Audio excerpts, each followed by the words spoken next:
Hi. So Shari has been kind enough to make an introduction here and introduce me to Tyler. And Shari and I are here today to talk to Tyler because we want to give Tyler a chance to express his own personal experience with Mormonism and to talk about what he feels like there is a value in the Mormon tradition that perhaps like other Christians that are not Mormons or even people of other faiths might be able to take away from Mormonism. And Shari and I, are both of the opinion that, Mormons deserve to be treated as Christians by other Christians and that we should listen to the perspective of Mormonism and take it into consideration. So with that said, Tyler, if you have any questions for us to start, otherwise you have the floor. What's your favorite color? For me, blue. Yeah. Blue? Yeah. Shari, what about you? Mine is blue too. What does that mean, Tyler? Is there a particular version of blue that you like or just all blues? I really like turquoise. Yeah. My rosary is turquoise. Oh, you have a rosary. Oh, Yeah. Cool. Yeah, I think blue. I have to go with all the blues. All the blues? All the blues. All Yeah, I the like all of them too, but turquoise is particularly Yeah. blue to me. I don't like pastel colors, so we can just exclude any kind of pastel blue. What about when they're in the sky, like during a sunset? Oh, well, the sky is the most amazing blue. It's the best blue. Well, I mean the pastels, but Oh, the pastels? yeah, when Yeah, the they're in the pastel sky. blue sky, which we have a lot of here. You must too, Shari, because like Yeah, you're in I the do. same general region. Maybe that's why I don't like pastels, because that's where they belong, in the sky. Yeah. Okay, not on my clothes or my walls or anything like that. And usually when in the Pacific Northwest, when the sky is that pastel blue, there are usually like these little wispy clouds too. Yeah. We have very few cloudless days in this area. Proper place for beauty. This is an interesting question. Where should it sit? Mm-hmm. Where should it remain in the place where it was first discovered? All right, so labels. Shari, you love discussions of labels. What is a Christian? The tensions of attempting to understand, let's say the historical criticisms leveled against the Mormon Church have a lot to do with the question of what is a Christian, right? If you take a look at the appellations that have been pushed upon and adopted by, let's say, the Mormon Church, it's wavered, right? That they've been happy to be called Mormons, but they've also gone on campaigns to emphasize the aspect of the full name of the church, which is the Church of Jesus Christ of Latter-day Saints, in an attempt to, I guess, insert themselves into this kind of ecumenical mindset where you have a broader recognition of how they relate to the cultural motions in America that are related to a belief in Christ. And I think there are two real mysteries that have to be examined if you're wanting to understand whatever it is that the Mormon Church represents. One is the question of Joseph Smith. What is it that he produced and how, right? What is the origin of that material? And the other is they say the longevity and the success of the church itself. What elements of that answer to the environment that it grew out of, which is, like the second Great Awakening that was occurring in the northeastern region of the United States, that were of particular, let's say, utility to the people there. and and then the theological aspects of it, whether or not they're coherent within themselves. So I think one of the interesting things that happened was in an attempt to, well, okay, so let's historically, let's just give a brief introduction. Let's say that Second Great Awakening was characterized by a large number of, say, different voices, all attempting to secure a congregation with regards to particular aspects of the different doctrines that one can emphasize in the Christian approach. Does salvation lean more heavily into like a solo scriptura thing? Is it something that's done through baptism? How important are these various components, right? Like how much of the Trinitarian understanding do you have to accept? All of these things were being discussed and argued over. And Joseph Smith was a young boy in that time attempting to discern which church to belong to. So, Do you mind if I interrupt really quick? Because there's a question that I Yes. want to ask that's related to what you were just talking about. Mhm. I actually well, like what actually is the Mormon soteriology? Like what is like what do Mormons believe about like how we are saved? Is it only about salvation, or is there also a belief in an ongoing process of sanctification that is, independent of the issue of salvation? Like where do they fall? And that, because I actually don't know the answer to that.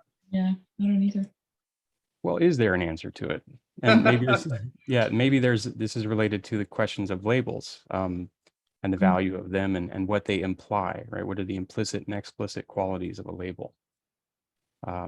You're using words there like theologically derived labels that refer to like definitions of some import for some people and for others, they're completely ignorant of that approach, let's say. But and that moves into questions of whether or not it is a theologically consistent set of beliefs, or whether it's more like a utilitarian sense of the adoption of Christian ideas with regards to early American life, right? What is it that you need to cement a body of people together in the environment of America, right? I think Paul Vanderklay says this, that Mormonism is like the quintessential American brand of Christianity. And I think that's probably true. In terms of how it is that if you take a look at, Well, it's certainly like the only kind of Christianity that ever like even attempted to work the specific story of the Americas into the story of itself. right. Yeah. So yeah, that makes it right there. That backs up that claim. Mm-hmm. I'm Well, just thinking in my head right now, I'm trying to think of, like, first of all, I'm really ignorant about this Great Awakening and this whole, I've heard about, like, is that at the same time as like the transcendental movement, or is it, no, it's way earlier, isn't it, Mormonism? No, I think it's pretty close. They're both like they're pretty close. Yeah. they're Oh, are pretty they? close. It's like Mormonism, like what it's in the earliest beginnings is like what the 1830s. 1820 to 18. Yeah, okay. Yeah, so it's in that 1820 to 1840 time frame. So it is very much contemporaneous with a lot of other stuff going on. Okay, so does the Great Awakening apply to all of that stuff that was going on, or is it just, is that a Mormon term, or is that a historical term? That's a historical term. Yeah. Okay. Yep. Okay. Yeah. So And so I just wait, and so I'm thinking of, so then did the Methodist movement come out of that, and the Unitarian Universalist movement? Are they part of that? The Unitarians are a lot earlier. Earlier? Yeah, I'm pretty sure they're significantly earlier. yeah, Okay. they're both old world. Okay. Yeah. Yeah, and the Methodism, I'm pretty sure is like started in the 18th century. So a little, not that much before though. Yeah. And Like a late interestingly 18th enough, century. Joseph Smith said if he didn't come across the path that he did, that he would have joined the Methodist Church. Now So, that's really interesting to me that you say that, because that points toward the kind of like the kind of like the really odd parallels that sometimes happen, like where unexpectedly there are bits of Mormonism that look like Orthodoxy, because the thing about Methodism is like Wesley was like by far like the most into the patristics of like any of like it of any Protestant movement. So like the attraction to Methodism like kind of plays into that. So it suggests that there's something to the pattern that we were seeing. right. And I Okay, think sorry for the interruptions, Tyler. those aren't interruptions, Shari. And please Yeah, I do that. I'm Canadian. well, sorry for attempting to Everything. prevent your sorries. And I'm a West Coaster, but I interrupt like an East Coaster. So Well, I'm a Floridian, born and mostly raised, so I don't know what I am, but you're Florida man. I'll attempt to. Yeah, I am Florida man. I'll do the best I can to mediate between the two, I suppose. Yeah, so in some sense, I'm a bit of a strange Mormon. I'm at the outskirts culturally, so to speak. Utah would be the center of the culture associated with the theological aspects, and in many ways, I do not fit in Utah. I've been there. I've walked amongst the people, and there's a strangeness to it. And it was something that I had to wrestle with early on with regards to identity and group identities and how those are expressed. And okay, so this. You can't be that strange though. I mean, you're aware of the Mormon transhumanists, right? Okay, so I mean, within the general, you can't be any more out there than that. No, yeah. I'm not making any particular claim to being unique or distant, let's say. But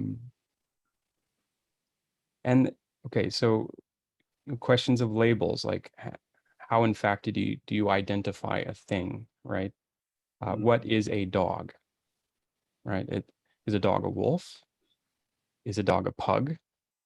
What's the difference between those things? And at what point do you stop calling it a dog? There are strange gradations of things that it really just comes down to the utilitarian use of language, I think. And so that principle is also true with regards to the development of religion. On the one hand, you have an intellectual abstract argument that's been developed for a very long time now. Questions of like hypostatic conundrums, or like how do we resolve this, right? And the average farmer in upstate New York has very little interest in resolving the tensions of the Trinity, let's say. But nevertheless, those are utilized as elements of distinction when you're attempting to establish your own church, right? Your own congregation. And that was part of what was occurring in that area, as individuals were standing up and saying, hey, I'd like to start a church because I think I know what the true doctrines of value are, and here they are. Come and listen to me talk about it. And that just different variations on that theme. In order to you in that milieu, you have a choice, right? You either join up with people you agree with, or you distinguish yourself from the other items on the menu, so to speak, right? And how it is you distinguish yourself and how it is you appeal to the people that you're speaking has a lot to do, I think, with the direction that the body of work takes. And then that leads into the questions about where Joseph Smith got his ideas from and why it is that they were successful in capturing the attention of a significant number of people, and how that was able to help guide their activities in such a way that they successfully carried that forward into the future, right? Mm-hmm. So, and you know, when we started this, your point, what is of value and how do we capture that? So,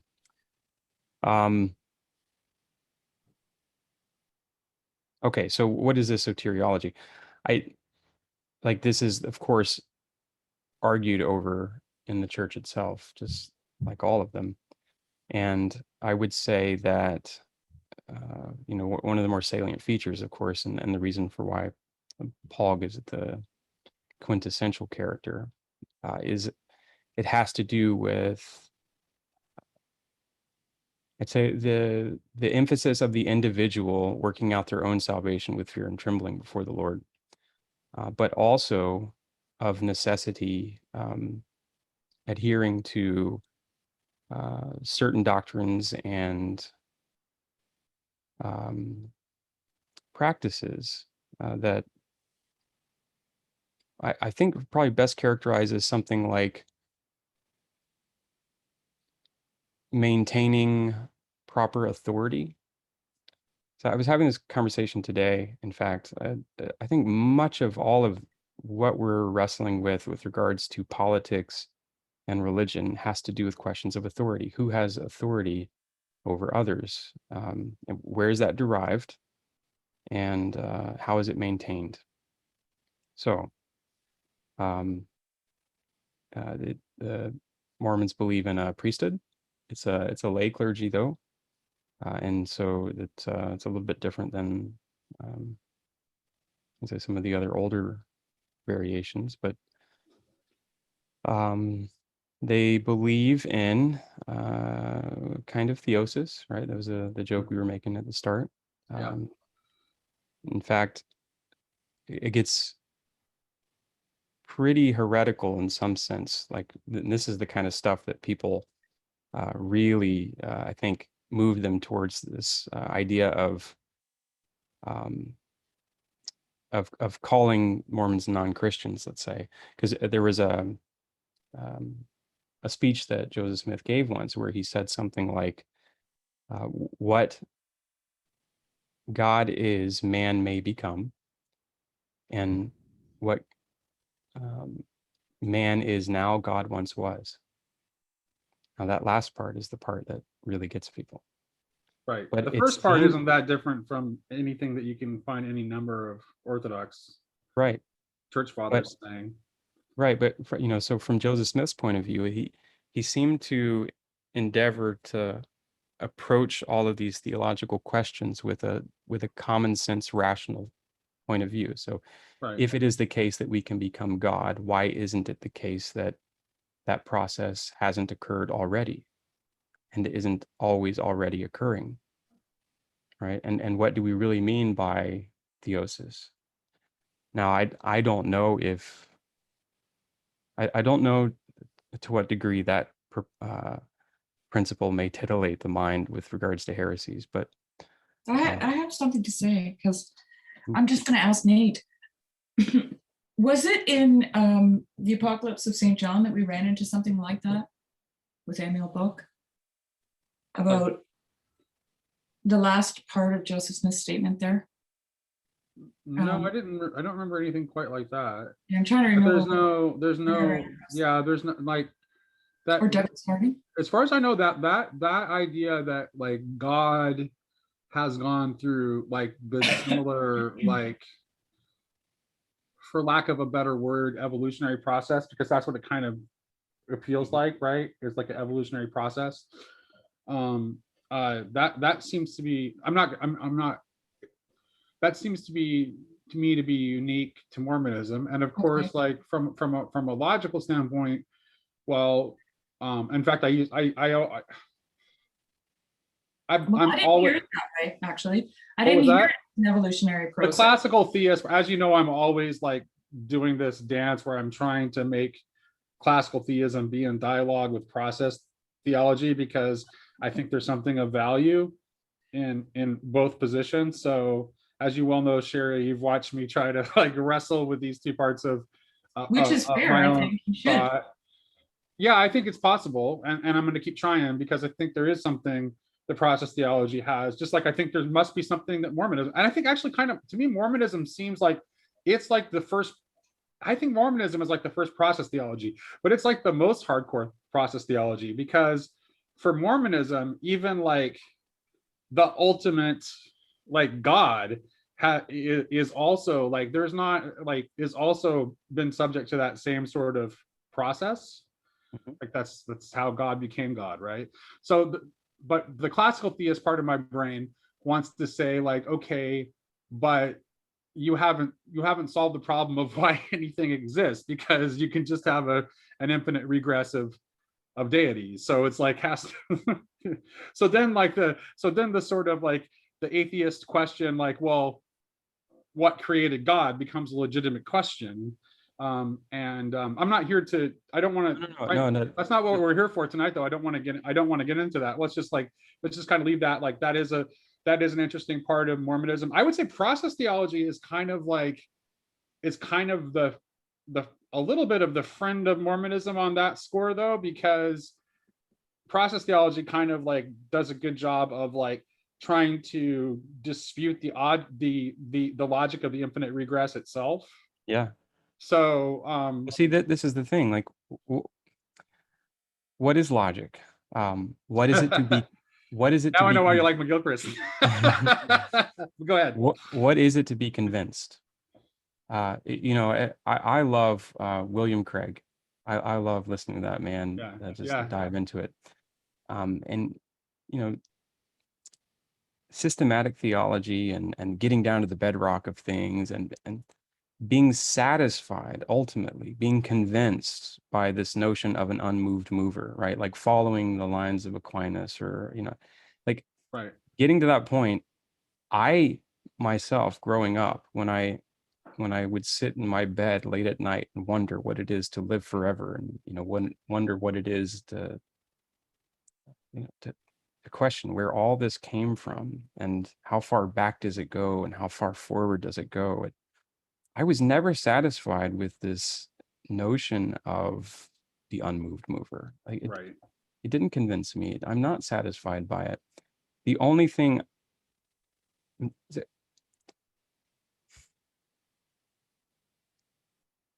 that makes sense to me is what is before me and the patterns that I see that take place, and what is contradictory, right? I can exclude what is contradictory. But even then, there's some element of doubt with regards to perhaps my own misconceptions of what is contradictory. It is certainly the case that there are strange overlaps. I don't know to what degree you dive into the physical realm and you know, modern scientific understanding, but quantum mechanics seems to demonstrate very strange phenomenon that are often explained by, you know, the simultaneous overlap of what would be mutually contradictory paths. So there's definitely something there with regards to an unexplained phenomenon.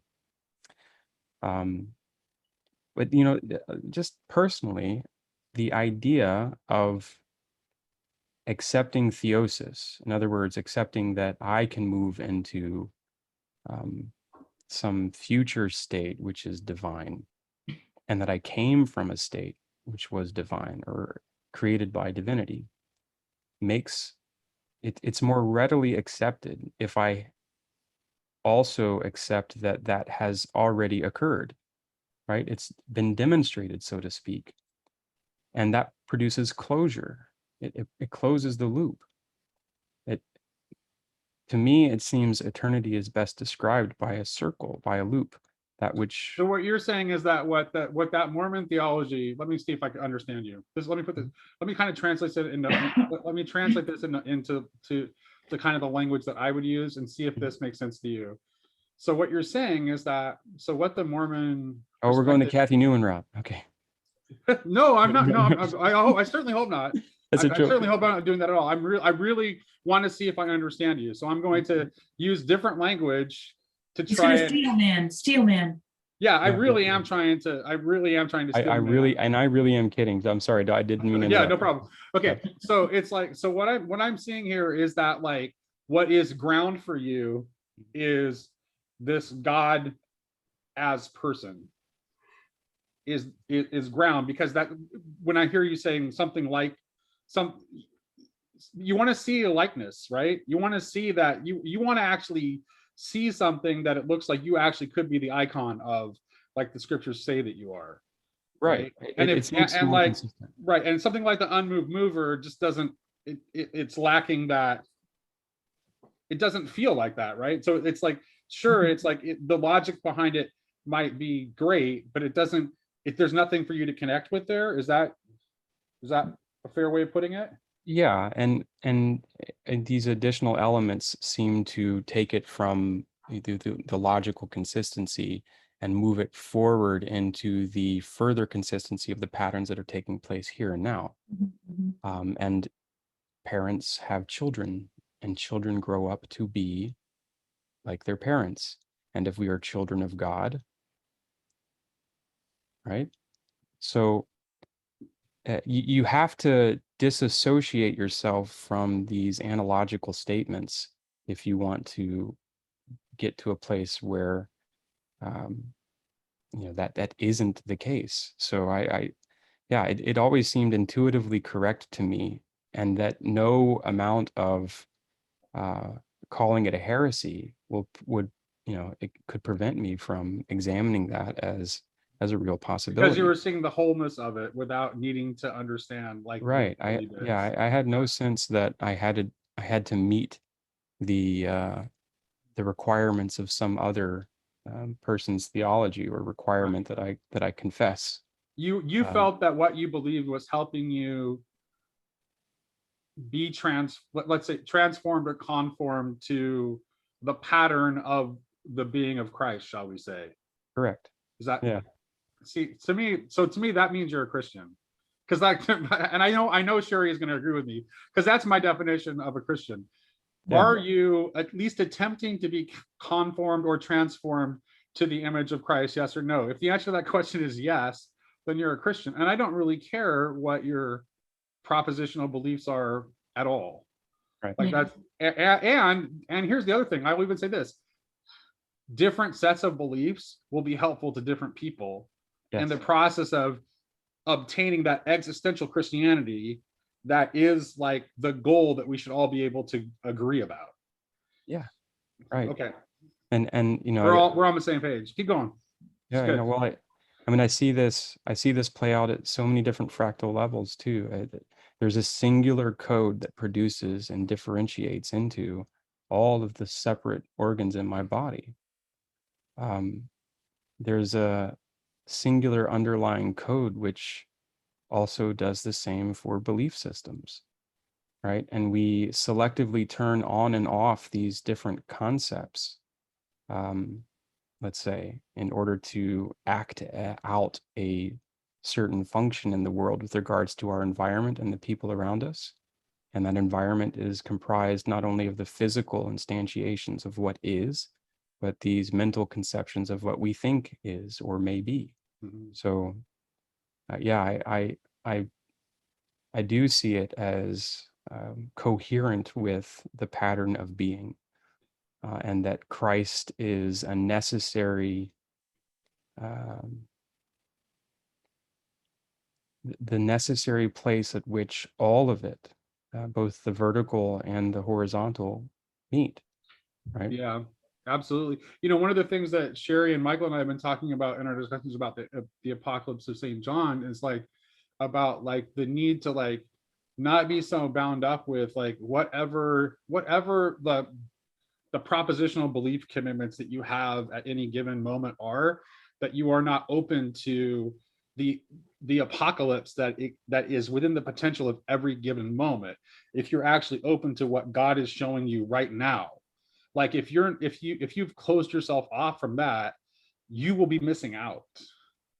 And this is another thing that I will say. This is another thing I will say that I will affirm that I think is a good thing about Mormonism, is like having an understanding of itself as a evolving tradition is a good thing. Yes. Yeah. So, and our resistance to that impulse to change, I mean, more broadly construed, is that's the great wrestle that we have in culture. If civilization is something like the hard encoding of the rule set that grows out of culture, the fixing of it, right? The modeling of a particular way of being, if it is not allowed to be updated, right? If it does not generatively feed back into the culture itself, then you've got a problem. yeah. You've got a serious problem. And I that is one of the things that I have witnessed within the church itself, as it has moved through time, I mean, polygamy is probably one of the biggest things that you could point to. Right. Early on, it was, and this is moving towards like the utilitarian explanation for what Mormonism was able to produce. Its success early on was associated with adopting a way of being that allowed for the redistribution of resources and reproductive capacities, that it could grow in a certain environment in such a way that it could persist. Since the polygamy was, I mean, far from it being like in most teenage boys' minds, some kind of harem-like association. It was really very different than that. It was Right. It was a highly productive man who had, from anywhere from 2 to like 30 different households that they could sufficiently provide for. And that allowed for the persistence and the generative capacity of new individuals to carry that forward. Now, whether or not it was successful in total, let's say, it's hard to say, but when it was confronted by the resistance of the United States Army in their attempt to bring the state of Utah into the Union, it was able to modify itself. It was able to adapt and alter its current configuration. And that same thing happened also with the priesthood. There was, this is another strange element of it. Joseph Smith, most people don't know this, but he was preparing a campaign to run for president of the United States. One of the positions of his platform was the abolition of slavery. He was a very early mover in that regard. He was martyred before this could take place. And no, that's really interesting, because like one of the things, like in evangelical world where I grew up, like one of the things that was like always given us as like as fuel to show how, how laughable the Mormons were, was that Black people didn't have souls, according to early Mormon theology. And now here you are telling me that like Joseph Smith was planning to run for president on a platform of abolition of slavery. So that's very interesting. Well, and he also, because of the disconnect between what I was told and that, yeah, which is certainly, and this is like 30 years before Lincoln. So yeah. Yeah, well, okay, so he ordained several Black men to the priesthood. It wouldn't be until Brigham Young took the majority of the church in the pioneering trail across to Utah, that for probably complicated reasons, they would kind of reject that. They would reject the adoption and of the humanizing of the Black population, let's say. And would you say that this might be an example of where the Mormon church underwent the same sort of like, and this is not, Mormons are not alone in this, right? You've seen this happen with the early Protestant Reformation, where like Luther inspired this mass popular uprising. Luther and Calvin inspired this mass popular uprising, inspired by ideas of Christian liberty, and then supported the princes against them in crushing them. The Catholic Church, both Eastern and Western, like after, and I don't really want to put the blame on Constantine. That's actually not really fair. It doesn't really fall directly on Constantine, but certainly after Constantine, there was a militarization of the church, and like sort of like a devil's bargain with state power that has happened in both the Eastern and Western Catholic tradition. And now you see in Mormonism what you're talking about, like, so Brigham Young, because of political interest, like goes away from what was like a more correct Christian position for political reasons. So you can kind of see like this corrupting influence of political authority on the gospel. Yeah, well, and I wonder if that can ever be in circumstances where you have a leader which dictates the motions of a body. If the expediency of the needs of the body sift upwards to the motive power of that leader, how can they truly deny these things? Right. How can you actually turn the momentum of an extraordinary thing without it being in the proper time and with the proper energies? Had Joseph Smith continued to lead the church, playing the what if game is very, very dangerous, let's say. Sure, for sure.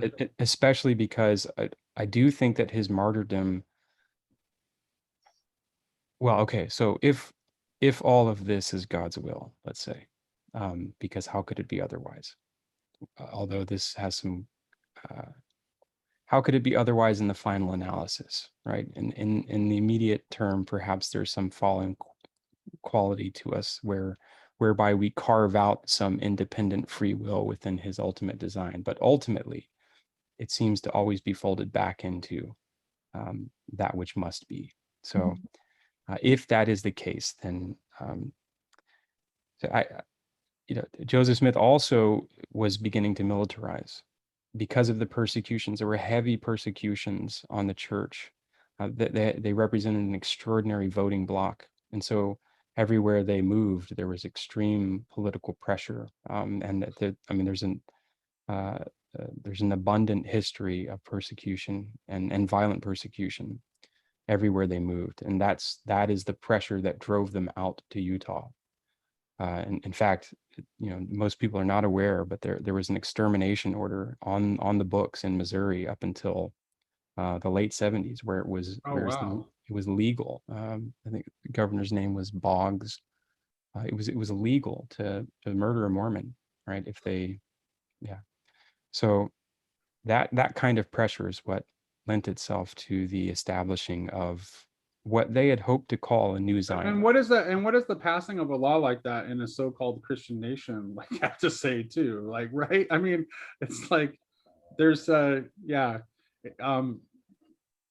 somehow it's just like the claim that this is just yet another example that the claim that this is a Christian nation is just like absurd, like on the face of it. Like it has that problem. It's a nation that has a lot of Christians in it, but it is but no nation can be Christian.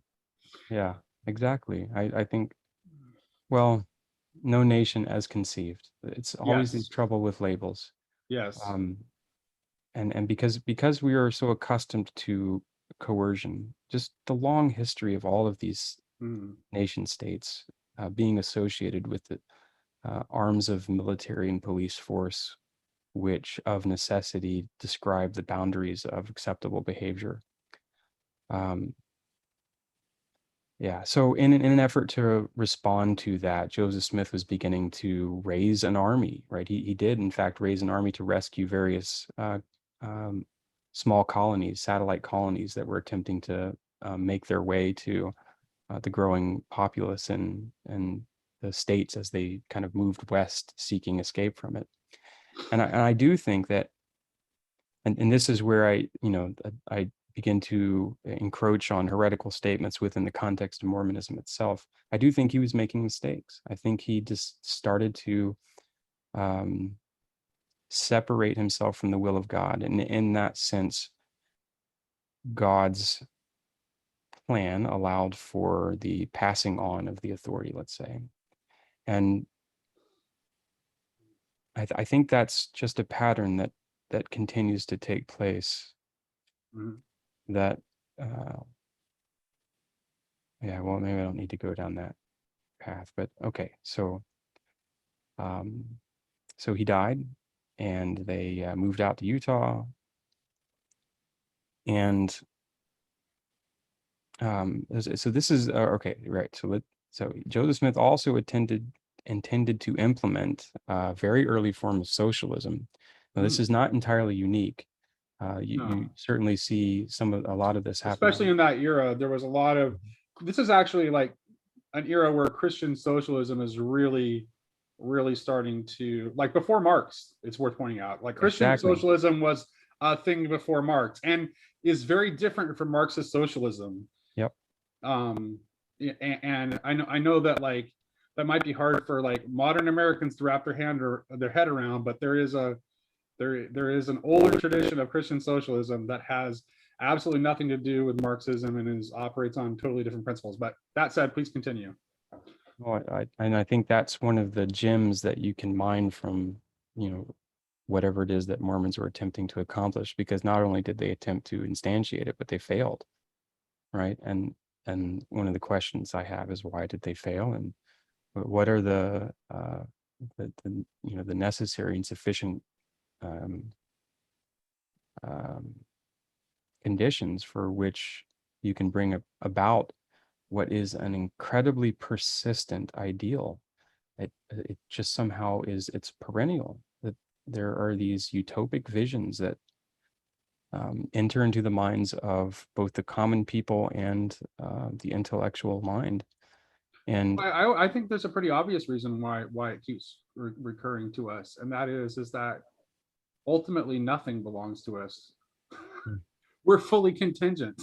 yeah, Right? We only exist by participation in God. So and since there is literally not one particle that we can claim for ourselves, of course the idea that we should communally share things in some way, and that we should practice like reciprocal self-sacrificing love in relation to one another is going to continue to recur, yeah. because it's kind of obvious from our condition. I was thinking the same thing, Nate. When Tyler was talking, I was thinking of holding on to that. Well, actually, when you were talking about Joseph Smith declining because he was putting together an army and I thought, oh, there he goes, he's possessing it, right? That's the problem. Well, but he really did have to defend his people, though. I mean, it's like, that's the thing. It's like sometimes. Well, no, I'm not saying he didn't, or it was, but that's where it begins when it's the same with our ideas. If we think we have to defend our ideas, then we are possessed by them. They possess us. Well, and also resorting to violence really is probably a mistake. I wonder what would happen if, like, I wonder what would have happened if the early Mormons would have chosen a non-violent path. Like, there might have been a lot of slaughter, but then what would have happened with Mormonism? Well, in many cases they did. This is only right at the end that he began to do this. Prior to that, it really was characterized by this pattern of persecution, getting to the point where murders were a commonplace event, and the destruction of property was commonplace, and so it was very, very much a defensive and pacifistic response up to that point. Right. So I have a question. So do you think that was? And for human beings, pacifism almost always has its breaking point. I mean, ideologically, I'm a pacifist, but like, I'm also like a human being, and it's like, no matter how ideologically pacifist I am, if my family is literally being threatened, the pacifism only can go so far. So right, and I don't equate the instinct, the impulse that exists within us to defend ourselves as part of the fallen nature. Right. I don't. I believe it is there for a reason, and it's present. It's present even in the physical quality of things, right? We compete for space at the very least, right? The momentum of one thing crashing into another. There's inertia. There's Yeah, I mean, well, I think it's pretty, defending the gift of life Mhm. is, I mean, obviously it's only justifiable to defend it with the minimum amount of force necessary, but so it's like, for example, like my wife is Jewish, and she knows that I'm a Christian anarchist and a pacifist. She's like, always, what about Hitler? It's always like, what about Hitler? Should we not have entered World War II? And I said, yes, this is an instance, but yes, we should have entered World War II, but we shouldn't have firebombed Dresden, and we shouldn't have dropped a nuclear weapon on Hiroshima and Nagasaki. Like, that's not. So yeah. So I was going to ask if you think that, there was a subliminal message against Mormons as some kind of cult that was promoted by a more insidious group of people that, wanted power, right? Because the Mormons posed a threat to the democracy because of their large body of people, like you were saying, right? Mhm. So do you think that the persecution against the Mormons, I'm sure for every guy in Missouri who was hunting Mormons, because he was allowed to shoot them, he was thinking along religious lines, simply, right? But do you think that it was a more targeted attack by people in power? Well, I And mean, I don't know if you can answer that question, but I'm just asking. well, yeah. I mean, if you look at the history, it's clear. Like Governor Boggs, for instance, issuing the Mhm, associated legalistic framework for sanctioned violence against the group. That's a perfect demonstration of not an attempt to gain it, let's say, but to retain the power that one thought one had. Because I see a similar pattern with the deplorables, for example. Oh, sure. Right? Yeah. It's that same insidious evil, right? That kind of is throwing breadcrumbs to It's the satanic scapegoating mechanism. Yeah. Well, yeah, but for the purpose of power, right? To But it acquire always is in the service. and to divide and Right. yeah. Okay. what Maybe but this is interesting. I see this play out on the playground. Yeah.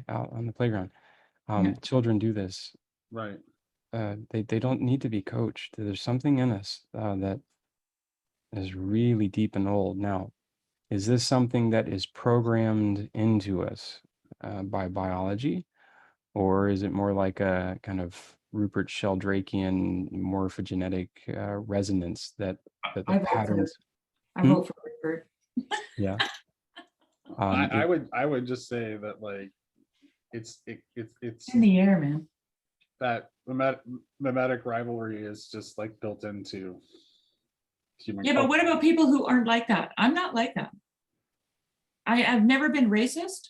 I've never considered myself above anyone. Well, that's because So how does where does that come from? because Christ instantiates the possibility of being freed from that if you aren't conformed. But you have to be the kind of person who is willing to self-sacrifice, to be bottom line about it. Like, that's the only way out of it is through willingness to self-sacrifice, because you have to be willing to just to value peace over all other things. Yeah, because it is a mimetic quality, that means it's copied. And the only way to prevent a copying is to choose not to copy it, right? And so if enough people constrain their desire to take revenge by to take vengeance, right? To give back what was given, eye for an eye.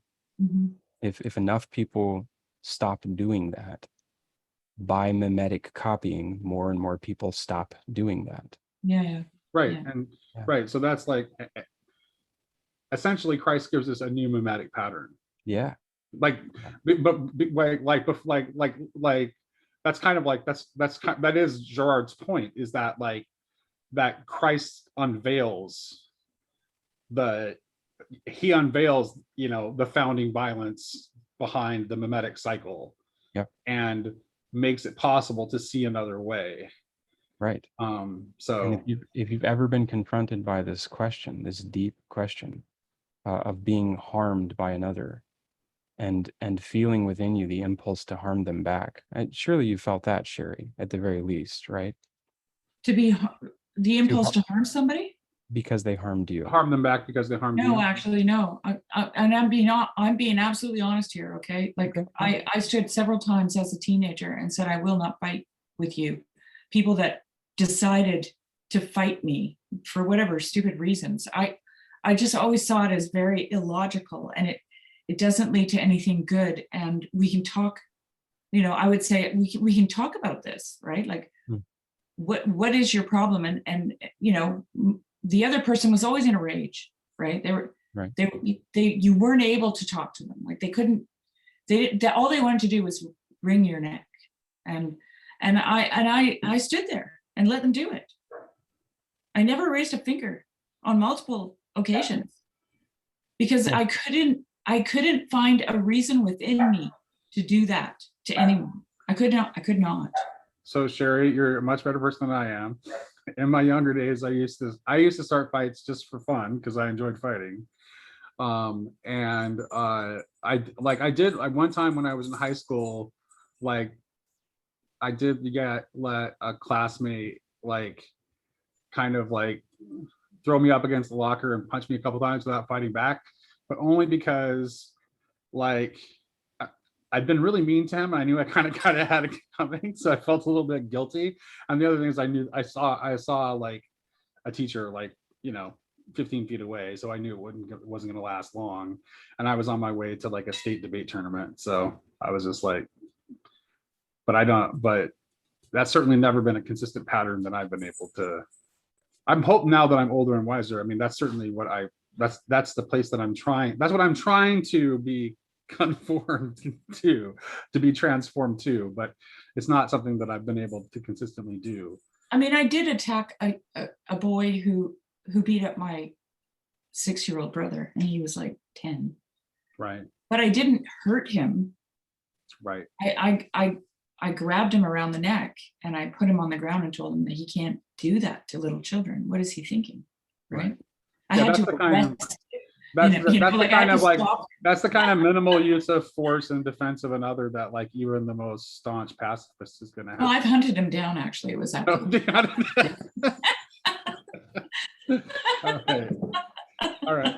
Well, I was about ready to canonize you, Shari. Yeah, me too. I was getting ready to start drawing the paintings. I didn't hurt him. I did not hurt him, And but yeah, it's actually been, for me, it's been a bit of a mystery, because I didn't really even feel any kind of, I was always afraid if someone wanted to beat me up, it was, of course, this is gonna, damn it, this is gonna hurt.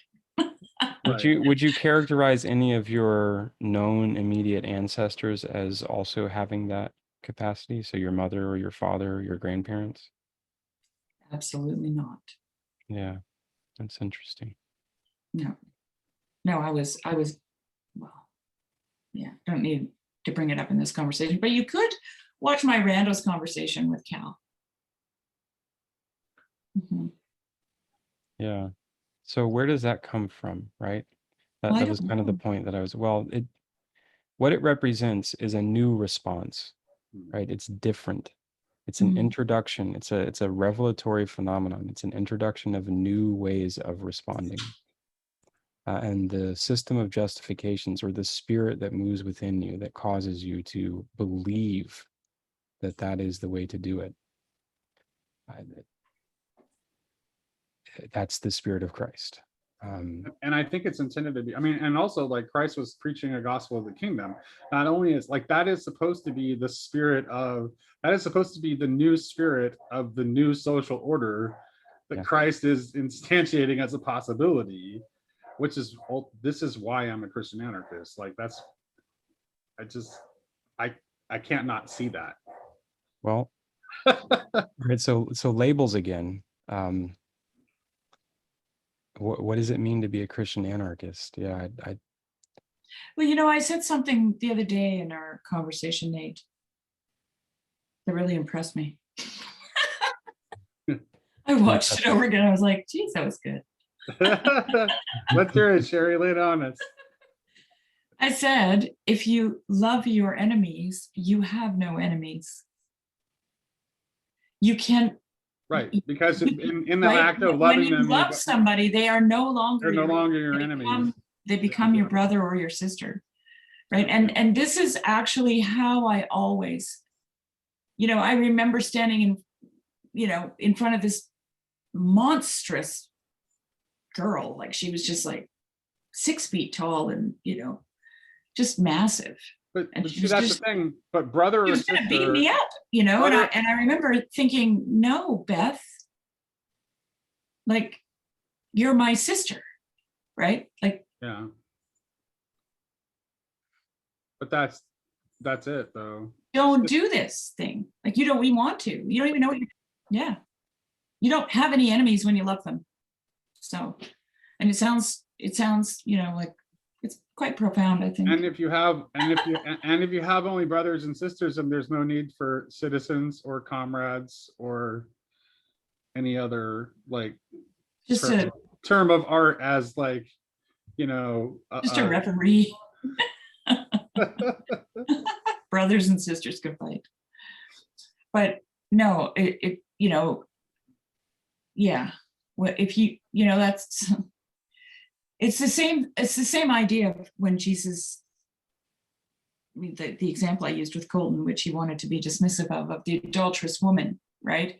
Where he kneels down and he scribbles in the sand and then he says, well, okay, guys, how about whoever is sinless picks up the first rock and throws it at her?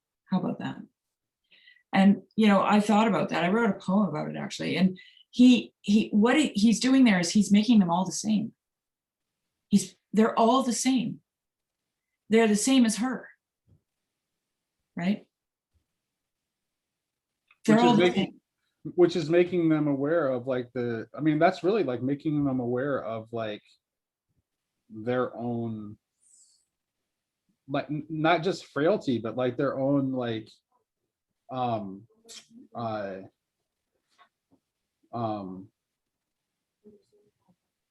yeah, I lost my train of thought. Go ahead. I'm sorry, Shari. Well, yeah, it's just interesting because that's what he says when he says love your enemies. If you love your enemies, they're no longer your enemy. You're all the same. Yeah. Right? Like that's what Jesus is constantly doing. He's removing all the boundaries, right? There's no otherness in Jesus's world. He takes all the walls down and he makes everyone the same. So anyway, and yet there is even a sweeter element beyond that because they're not yet your friend. But that is the precondition for the possible state in which they become your friend, or someone who watched that encounter not play out the manner in which they thought may become convinced that friendship is possible where it once was only vengeance. And that's, I think what's peculiar about these states of mind is that they're inconsequential, so to speak, in the sense that they don't rely upon a consequentialism, that you don't say to yourself, well, if I don't respond, then it's just going to keep happening, and then it's just going to get worse, and that the justification exists in the moment itself. You don't need to go any further. It's just present for you, and you believe it fully and completely, come what may, right? Because and it comes from, and the only way you can do it, is if you actually see the other person, regardless of what their relationship to you in the moment is. You have to be able to see that person as a unique, non-identical repetition of God. Okay, Like, but then that, you know, Nate, that's my glowing orb story, okay? yeah, of course it is. Right? That, So I saw that, right, as a kid. And I think now that we're talking about this, I'm thinking, because I was just thinking about that. And then you said this non-identical repetition thing, right? That's what I saw. I saw non-identical repetition, all these glowing orbs, right? And that's when I realized that I was just a part of something greater, but that part was made up of everyone. Like we're all that part. And when every time you tell that story, it reminds me of like the of Ian McGilchrist's description in the Jordan Peterson conversation of how he describes Indra's net. Like, because right, because it's like there's the orbs in between where the interconnections of the, like, so every time, like, and that's what I see when you talk about that, is I see like these like these glowing orbs that like are like these like points of a of like an intersecting like web or lattice. Yeah, well, the thing was, I just knew that I don't die, that I'm important, that I'm valuable, right? That I'm me, and that there's a place for me. And if that's true for me, it's true for everybody. Like, why am I special? Like, I'm not special. I'm just a person. And so, so yeah, so whenever I looked at anybody, that's what I saw. I saw them as being really precious and valuable to God. That's how I see them. Everyone. Yeah. Always. And unless they're my husband. Just kidding. Sometimes I think he's not very valuable. That's a very honest statement, Shari. Well, that's true. And it's a true one for it's a true one for the state of marriage, right? It is it's a struggle, it's a tension between two very powerful forces. And I like Indra's net is it's a persistent image that comes to mind. And I think what happens is you're either getting a sense of the wholeness of it, or you're moving, and maybe this is kind of in the McGilchrist sense again, you're moving from describing people in the state of a noun, but then from moving from noun to verb, and you're speaking more towards the relation between the two and how it is that your motions are being engaged together, right? What is it that connects the two of you? And motion, right? The unmoved mover. This is God. We just had this conversation today. This is what actually. So Tyler, this is the language I'm using all the time, because this is part of my attempt to make, because I'm pretty well versed in the classical theism. Like part of the move I make in trying to make, the part of me that is attracted to certain elements of process thought, like work within the classical framework, is to see that unmoved mover as emotion. But the thing is like I actually see that actually supported within several Orthodox theologians, and I would say that even Aquinas, if you remember that the God that Aquinas is describing as the unmoved mover is also actus purus. He's pure act, right? So like God is the unchanging which actuates all change. So if you stop thinking of God as an object and start thinking as God as this personal actuating energy that flows throughout creation, and stop thinking of creation as something that had like a beginning in time and something that is an eternally ongoing act, then you can start to see like these different views start to make sense of one another and work together. Yeah, that's well said, right? Because in the mimetic response, in the vengeance, in the state of vengeance, you are saying, you made me do this, right? and the process of agency is pushed outwards from the self, and you lose your sense of self and you lose your sense of agency. Anger is a justification whereby we say, that wasn't me, I didn't do that, you made me do it.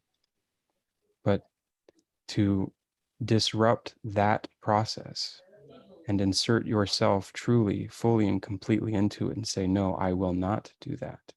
I choose, by virtue of distinction of the self, I choose to make something new and wholly different.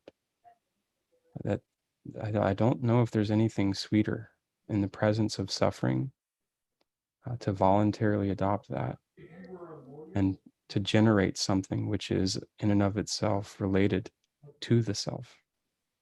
I wholeheartedly agree. That is how you generate real new things in the world that aren't just copies of old.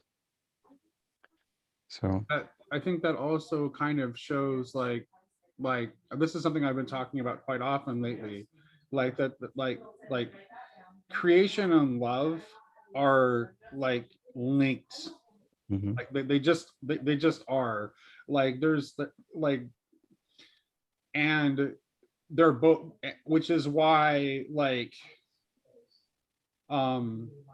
yeah, I'm not, I've said this better in the past right now. Say it poorly. But I was so caught, what you said just now was I got so caught up in I was so mesmerized by what you said, I kind of like lost my own train of thought. But yeah, but basically, yes, I agree. And I've been talking a lot about how there's this like this intimate connection between creation and love, and ultimately somehow everything that is created is related to person. And this brings us back to it is an expression of person that attempts to bring personness out of whatever is acted upon. right. And that brings us right back to the start, the underlying theological necessities of the personhood of God, and how we relate. Yeah. Right. Right. So whatever, yeah, go ahead. well, I just think that whatever that spirit is what gave rise to the positive impulses in the Mormon movement, and whatever goodness that persists within it, though it is intimately intertwined with all of the cultural and civil tokens present in America now. But we all are, though. Yeah. I mean, that's like, I mean, to be fair, I mean, let's be fair about this. Like, let's not pretend that Catholics aren't in the same boat and that Orthodox aren't in the same boat. Evangelicals are in the same boat. Mainline Protestants are in the same boat. None of us can escape that. Well, no, okay, but that's even a better depiction that we're all in the same boat, because usually what it is we're all in different boats and we're firing the cannons at each other, right? Right. Yes, exactly. Yeah. Yes, very true. Very true.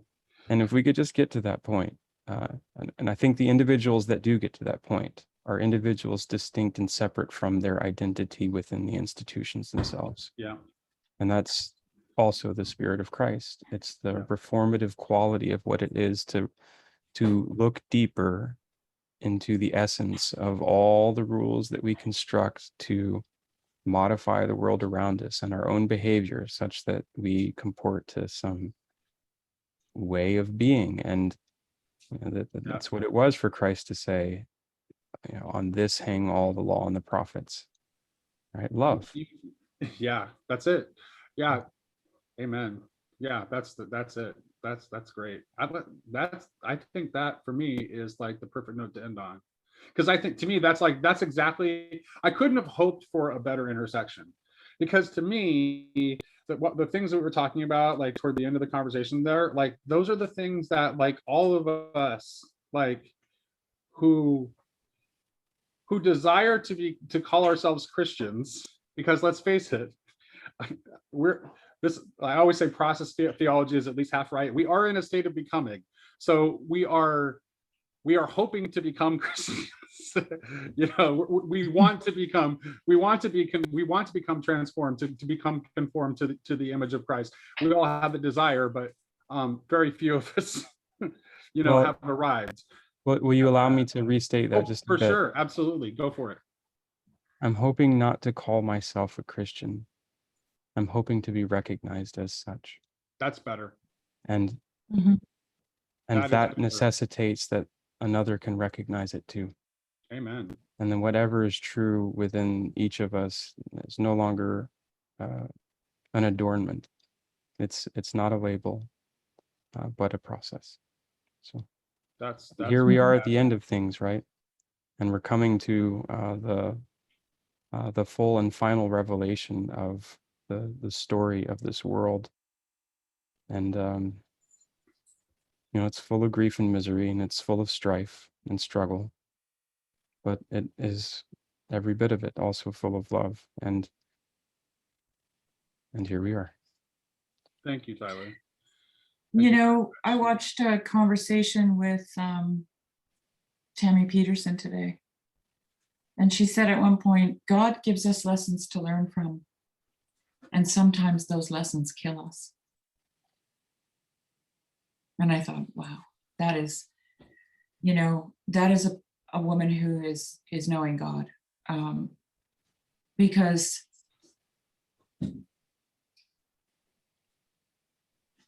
yeah, we're in a world of malevolence. We're in a world of pain and suffering. And to kick at it is to miss the point completely, in my opinion. It's to miss the point. It's missing the mark again, right? But we're also in a world of beauty that is there if we sure.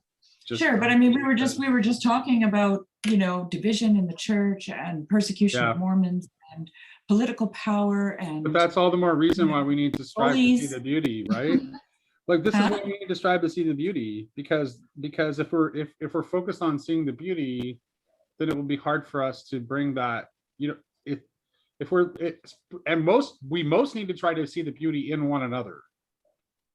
Like right. That's really, because if we're doing that, then it's going to be hard for all that strife that you're talking about to persist.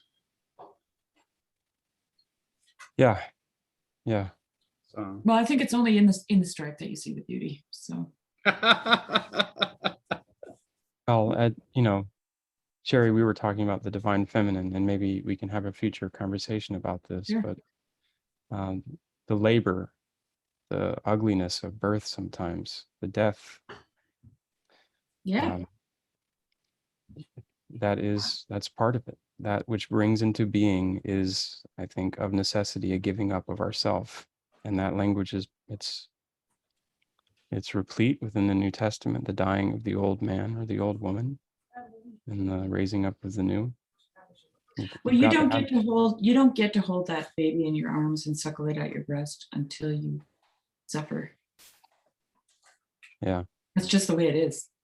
You suffer, you know, and for 9 months you suffer, actually. It's not just a one-time suffering. Well, you know, you also get exquisite joy too. Oh no, I'm not denying that, but yeah. you know, like the pain from that moment is over as soon as you see that baby. You know, it's gone. Yeah. But my point is that, yeah, you know, if you want to make the you know, the connection to the feminine, I think the feminine is quite comfortable with suffering. Because the suffering is well worth it in the end. I think that's what I'm trying to say. That's interesting that you circled around to, like, Tyler, I wanted to know a little bit about you before we sat down and had a conversation. So I watched most of your conversation with John Vervaeke, and then Joanne solicited an email from me last week or sometime, or about a week and a half ago, because I had made some comments about some things I observed on his Discord.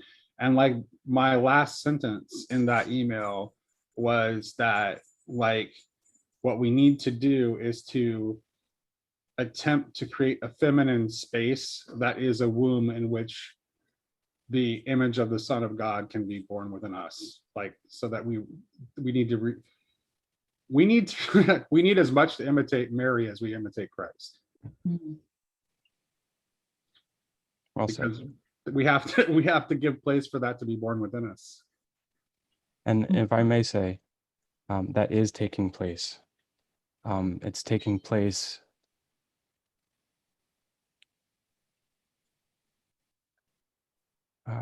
like birth, away from prying eyes, right? Mm, It's not out in the open until it is ready to be born. And the travails of birth are currently all around us. And much of what I get to perceive, let's say, moving in and amongst these extraordinary people all around the world, having conversations with each other, is the beginnings of the birthing process of whatever it is that people are reaching for, that they're hoping is real, right? That is fully and finally formed, and will not be yet another stillbirth. And I see it, and it fills me with hope. Mhm. It really does. That's good.